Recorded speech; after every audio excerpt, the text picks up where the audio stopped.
Pacific Rim is one of my favorite kaiju films, not produced by Toho, Katakawa Dawe, or related to King Kong. Alongside The Beast of 20,000 Fathoms, an absolute classic, and oh geez, there aren't many good ones I've seen, but I'm sure Mighty Joe Young is great, but I just need to find a copy of it. However, as we all know, Pacific Rim Uprising didn't have the best reception. I am completely in support of that film not being very good, with its lack of many returning characters, the only one being the first film's best character, who dies immediately without ever getting into a Jaeger. The action having way too many pauses for comedy that sucks away any tension, and the CGI lacking any of the way that makes the original film so good. Now, I'm not going to defend the first film as some masterpiece of filmmaking, however, it's fun, enjoyable, and I can take it seriously. The characters are legitimately good and got me invested while having incredible special effects and superb action. As a fan of the old Godzilla and Gamera films, I personally have found myself liking only three kinds of special effects for kaiju. Stop motion, like King Kong, which is incredibly nostalgic to me, and I can't criticize due to the certain amount of time that goes into it. Tokusatsu suits, which also take a lot of care to craft and a lot of work to get the actor where the filmmakers wanted to, and I have tons of respect for. And CGI when done with an acceptable amount of weight, and I feel that CGI is one of the hardest to get right, because while stop motion and suit motion can look charming when done poorly, poor CGI doesn't have that advantage.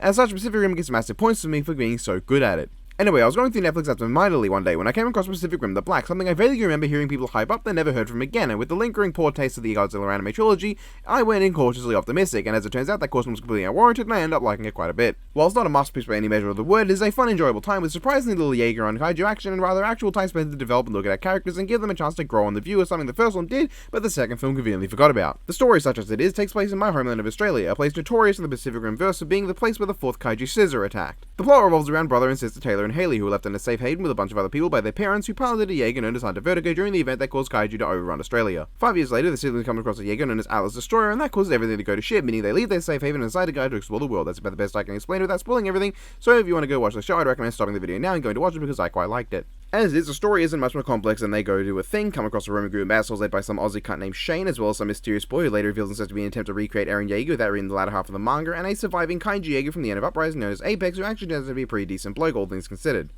Along their way, they meet several people, including Joel, who gets killed by a walkie-talkie, and May, who is Best Girl. May is unironically my favourite character, and while I would love to talk about Haley and Taylor, give me a moment to talk about how base May is. May is a purple-haired, badass, Australian, gun-wielding, action combat girl with an interesting backstory, the beginnings of a character arc, and a good deal of the kind of snide sarcasm I expect from an Australian. She can also dance and kicks a lot of ass. Really, she's just a walking pile of W's. However, while May is Best Girl, I don't dislike any of the other characters. Taylor and Haley I was super concerned would come off as unlikable or annoying, but as it turned out, neither of them did. Taylor is a hard-ass who's pretty strict and serious, but for understandable reasons, yet has plenty of moments to let more of a personality shine through, both in terms of feeling sadness and also feeling joy, with times where it's clear he's willing to let his guard down around people he trusts and when he's able to. Meanwhile, Haley comes off as the kind of character I'd normally find super annoying because she's always positive and pushing to get out and explore an adventure with no sense of self-preservation, and while she does start off kinda like that, she actually develops as a result of a cataclysmic fuck-up and becomes a genuinely likable character. She knows when to take things seriously, when to hold her tongue, and when to not go doing stupid things, and knows when she can be herself and try to have a good time. I quite like the dynamic Taylor, Haley, and May have, especially in that one scene where they have a dance-off because of Boy. Boy, meanwhile, was another thing I thought I'd hate, and guess what? I was completely wrong. Boy is extremely likable and charming, and while it was pretty blatantly obvious to me from the start that he ended up turning out to be a kaiju person, the moment was still pretty fucking cool. And the fact that he doesn't magically fix all the problems by doing this makes me glad it wasn't a barely foreshadowed Deus Ex Machina, in spite of the fact that he's literally referred to as the Kaiju Messiah. And no, I'm not making up that term,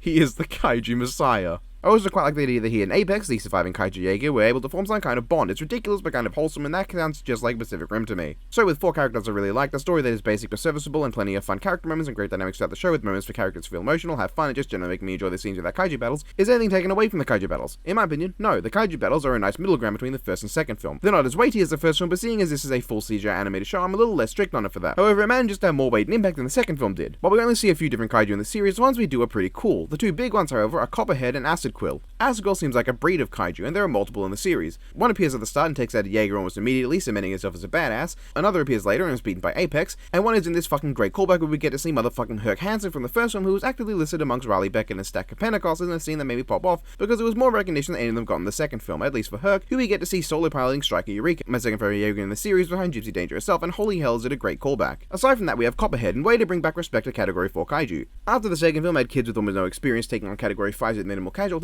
Copperhead comes back to bring clout to the kaiju, being an active threat the heroes barely see it the first 2 times they encounter it, and actively crippling the main Jaeger for a good part of the series. When they actually beat it, it's through the combined efforts of an upgraded Atlas Destroyer, the main Jaeger of the series, the help of Boy turning into a big-ass kaiju, and Haley firing a massive fuck-off missile from the remains of another Jaeger.